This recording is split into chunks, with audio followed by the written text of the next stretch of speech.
wherever you may be in our country and beyond. We thank God that He has enabled us to enter the festive season at the end of the year. Traditionally, our Jamhuri celebrations as Kenyans have usually raised the curtain to a joyous period for the entire global community. Our Jamhuri activities usually flow into an extended season that merges with Christmas and the New Year festivities. It is usually time to forget some of the challenges through the year and to join our friends and families in joyous activities. Accordingly, we send the festive season's greetings to the friends of our Kenyan nation throughout the world. And at this juncture, congratulate the people of Ghana for a tremendous show of democratic achievement. Therefore, President Mahama and the team, we congratulate you and we wish you well together with the great people of Ghana. Nonetheless, we remain conscious of the hard times facing a majority of Kenyans, both as individuals and families this year. It has been a very difficult season, marked by huge unemployment, heavy taxation, confusion in healthcare, lack of direction in education because of the unclear direction in the rash implementation of the CBC education, oppressive university education funding, insecurity, impunity, state opulence, and a rigid government that does not listen to anybody. Still, let us not give up on the joy that has traditionally come with the Jamhuri and Christmas season. It is remarkable that this season is also marked by the International Anti-Corruption Day, which is marked today, the 9th December, and International Human Rights Day, which will be celebrated everywhere in the world tomorrow on December the 10th. Then there is also the climax of the 16 days of activism against gender-based violence, which has gone on for slightly over 2 weeks now. Put together with Jamhuri Day on Thursday this week, this is a truly significant season. We are called upon to solemnly reflect about the import and wider relevance of some of these remarkable days as citizens of our country and citizens of the greater global community. We are especially called upon to do an honest audit of our performance as a Kenyan nation in all the spaces that are being celebrated this week. What is the reading of our human rights record? For instance, what are we doing about winning the war against gender-based violence? What is the state of our self-determination as an independent nation? And what have been the dividends of independence through the years? What gains have been made, even under the Kenya Kwanza regime?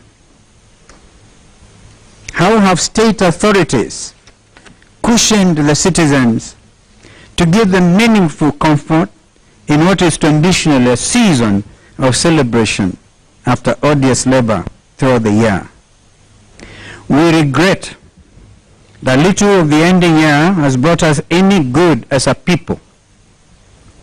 Our collective national life has been troubles, nothing but troubles.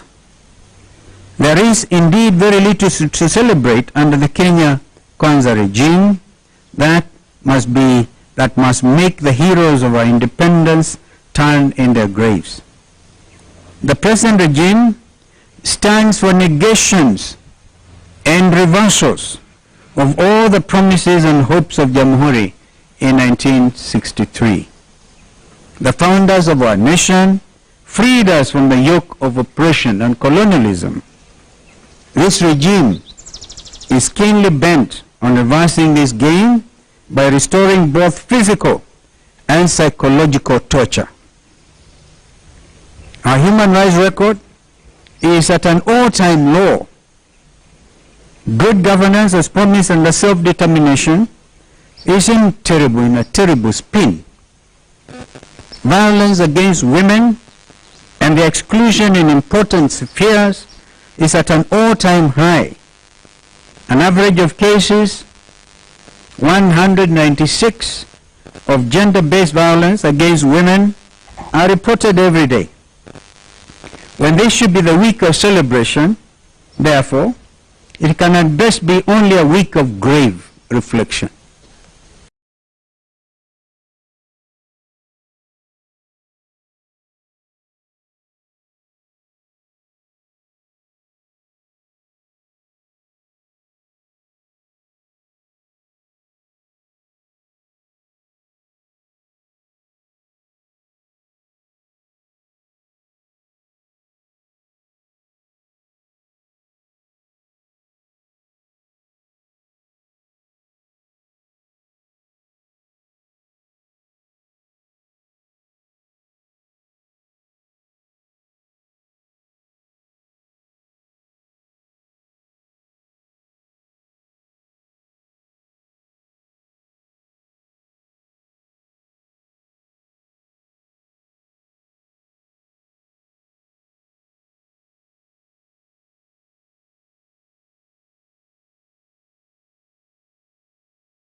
Images of marooned families in the middle of heavy downpours and floods still haunt the conscience of men and women of goodwill.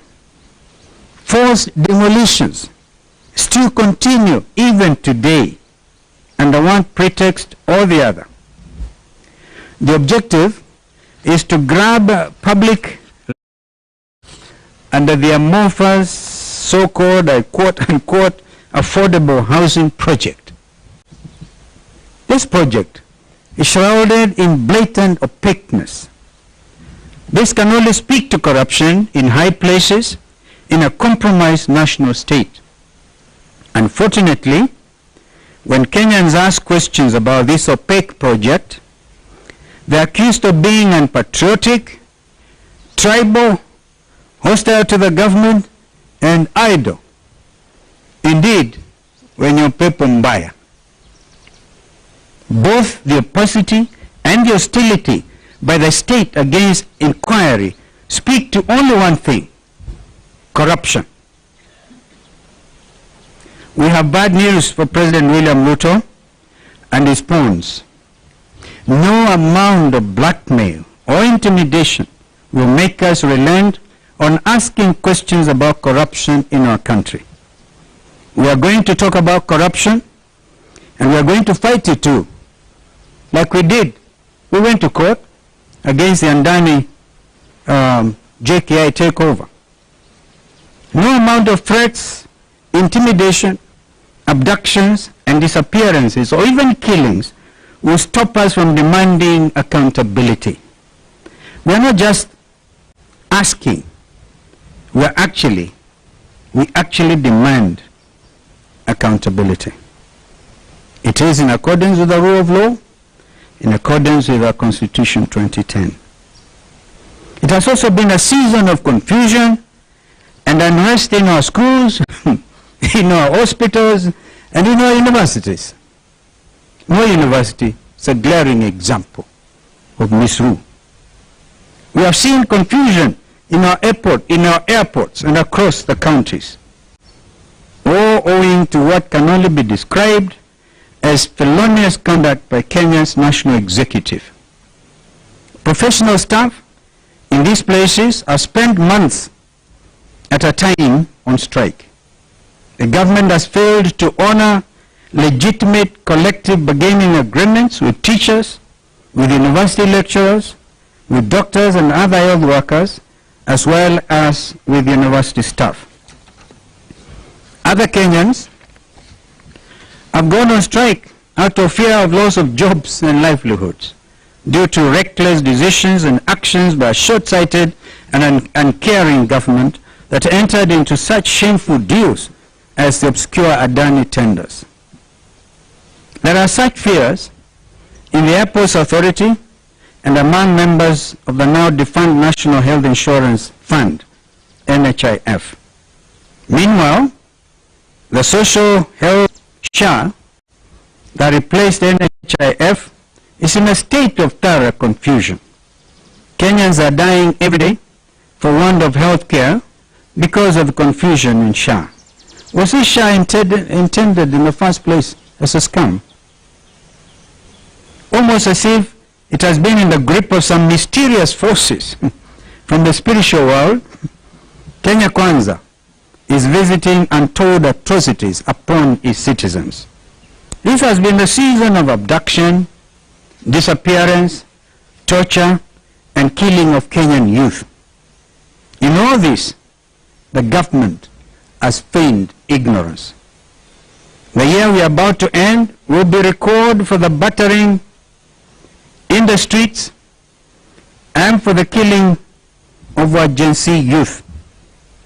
Their only sin was that they came out to exercise democratic self-expression and to stage peaceful protests against an untrustworthy regime that has gone rogue.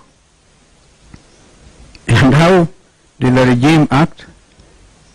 They did a parallel of goons to turn otherwise peaceful, legitimate protests upside down. Our youth protested against oppressive tax policies and against bad financial laws and practices. They demonstrated against shameless displays of opulence and of corruption in high places in government. For this they were battered, their heads were violently opened in the streets. Those pictures outside the National Assembly are still fresh in the minds of Kenyan parents. Their lives were taken away in the prime of youth. They were shoved into gunny bags and thrown into dump sites like bad rubbish. What government does this anywhere in the world in the 21st century? I recall when we had to go and join the people of Embakasi South and witness that terrible, terrible sight. If there was a responsible government, by now they would have sent the army, National Youth Service to clean up that mess. But this regime is determined to reverse the democratic gains that Kenyans have made over the years.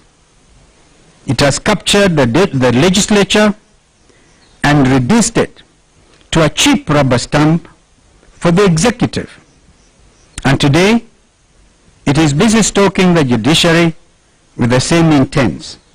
We hail Kenyan youth for standing up to this oppressive and corrupt regime. We assure them that they are not alone. They are our children. Their welfare is of the greatest import to all of us. We shall not look on as their future is stolen from them by an uncaring regime. We are going to fight for you and with you, especially in the new year. To that extent, we will give direction not too long from now. Prepare for the start of what I call the final liberation of our country. We are sending a warning to the abductors and to the killing squads. The writing is on the wall. Your days are truly numbered. We intend, including court advisory, to send our officers to Haiti This kind of impunity is hugely reprehensible. We cannot allow our country to become a rogue state, international scene. We are closely looking into the matter of deployment to Haiti and will address it more comprehensively in the new year. Closely related to this is the fact that under Kenya Kwanza, our country is now gaining the dubious distinction and outrage of abducting foreign nationals on our soil and deporting them to the stage. Fellow Kenyans, these are only a few many concerns in our country today. In a few days' time, they will paint a rosy picture of non-existent achievements over the past 2 years. As this regime has now distinguished itself as an edifice of dry-eyed lies, we urge you to ignore them with the content they deserve, knowing well that liberation is never too far. Our day as Kenyans is coming. Otherwise, we wish you a peaceful and reflective festive season. May God bless you. May God bless our country, Kenya. Amen. Yes, sir. And I want to really be, if you notice the tone of my presentation, it really does not call for a lot of questions. I want you to digest. I want you to digest what I've just said. Please don't dilute it with your questions. Some of those questions have been addressed. But let me hear you, sir. Yes, sir.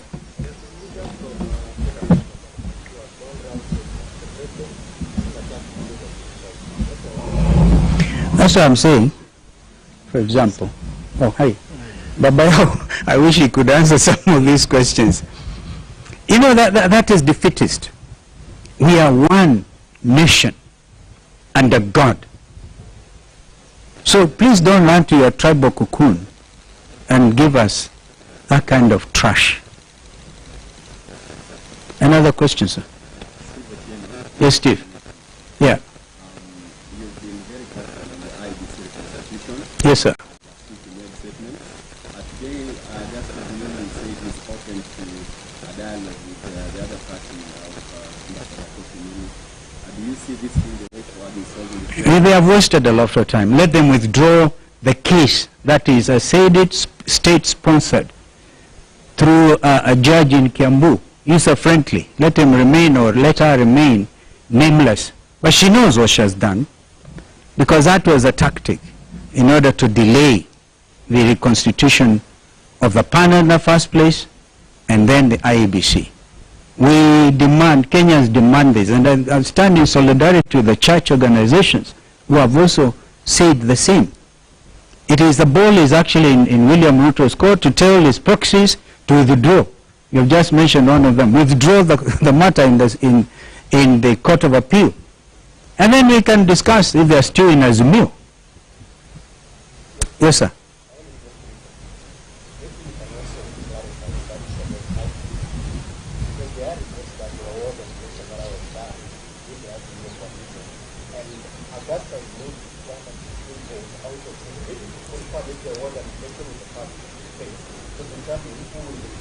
So first of all, an election based on what law? Number one. And number two, even if there was, all right, these matters were canvassed before the judge who had the matter. For example, that Augustus is a young man I know, okay? And I'm always ready to talk to him. He's one of us.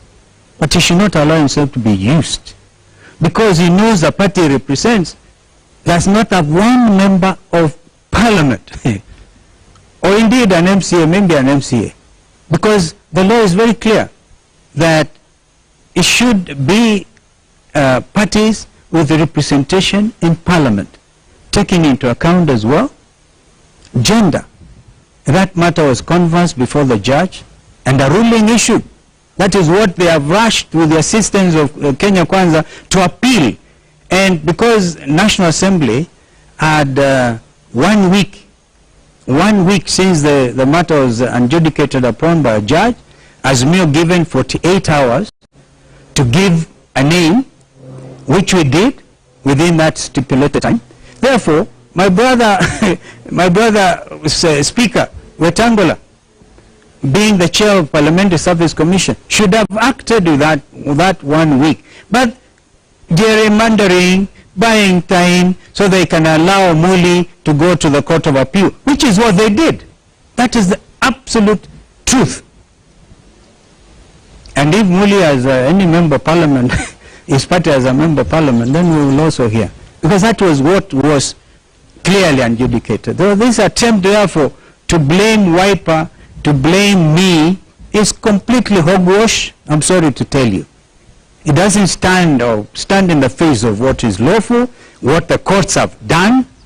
And I must congratulate Justice Lenaola for coming on so boldly. We don't expect normally a judge to come as boldly as he did, including during the impeachment process, when even filing system within the judiciary was interfered with by the executive. But those are matters that I think will be dealt with in court, which I was privileged to co-chair along with the member for that NADCO report had 9 pieces of legislation which were supposed to be passed expeditiously in Parliament. In fact, the speed with which they impeached Gachagua could have been employed, I've said that before, to implement the recommendations of NADCO. The appointing authorities were 2, William Ruto and Raila Amolo Odinga. I was answerable to Raila Odinga, but we gave the report to both of them. And then one morning, I'm called, I'm told, go to, they are signing the IEBC now, because that one at least went through, yeah, the Amendment Act to IEBC. One would have expected they amend it when they said, okay, we have now signed into law the Amendment Act of IEBC, that they are going now to move with speed. But instead, putting all manner of clogs and showing political bad faith. That is what I can call it. In fact, my worry now is what happens, because Raila and William Ruto are supposed to consort and agree on who becomes the chairperson of IEBC. We made it so easy for my friend Raila Odinga. I hope he can stand strong and act for once in the best interest of Azimio. Because when I last checked, I was still in Azimio. And the leader is Raila Odinga, who appointed me to NADCO. We need to be able now to act in the best interest of this country. This matter of IEBC is the most urgent issue. The people of Banisa constituency lost their member of parliament over a year ago. They're still waiting for a by-election, and others. Why disenfranchise Kenyans? Because of political expedience. But as I said, I invite you, maybe I can share with you some of my thoughts on why the delaying tactics. And if we do that, do not record me and forward to Tumbi. People are desperate, absolutely desperate. Yes, sir.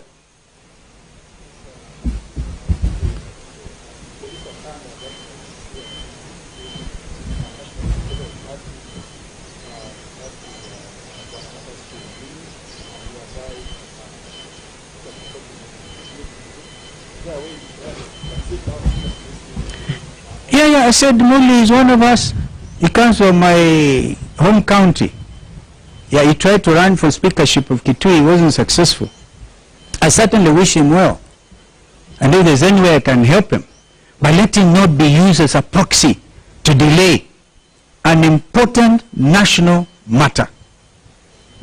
Of course, that recording by Tumbi, which is a strange thing, had to do with, because Augustine Muli went to the office of Junet Mohammed, who is, of course, the secretary. As we speak, the Secretary General of Azimio is Junet Mohammed. And that is the last very important thing up to date Junet has done. Because he forwarded the name of Dr. Koki Muli in accordance with what he had agreed within Azimio. So the name of Koki Muli was agreed upon following the direction of the judge who determined the matter, and gave us mail 48 hours to forward a name. That supersedes what you are talking about, my friend. Who was it who was asking that other question about who may have garnered what votes, whatever? That did not take into account the fact that the national, whatever the party is, yeah, because there are 23 parties, by the way, in Azimio, yeah, but one had to have a parliamentary party. And everybody in this country knows Wiper Democratic Movement is a parliamentary party. And by the way, Professor Adam Solo went in easily because Raila and us that time had agreed on the formula, which formula was messed up by the political party's liaison team. That is the whole story. They liaised, they tried to say, oh no, we want to teach, I don't know who, what lesson. I think a lot of them have since regretted, and we are moving. We want as strong as new. Even if they do not have membership in parliament, there's 2 members of the coalition. But unfortunately, the law says, stipulates, you have to have at least membership in the House. And this is the clogging. But I'm telling you, the truth of the matter is the state interfered, okay, to make sure that Koki Muli's name is not forwarded. Unfortunately, the names have to be forwarded as a team, the 9 of them. And I think my friend Weta knows the truth. Thank you. I think I've belabored that point. Now, shukuruni sana. So my friend, you can go and have a cup of tea. Asanteni sana, Mungu abariki. And surely have a wonderful festive season. Asante.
Sikia, ni juicy.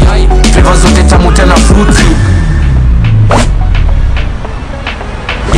Yummy na flow kama maji, juu ni tamu kama sali. Ni juicy. Are you bored? Kuna vitu zinakuudhi, usijali my bro, hebu kama taka juicy juni.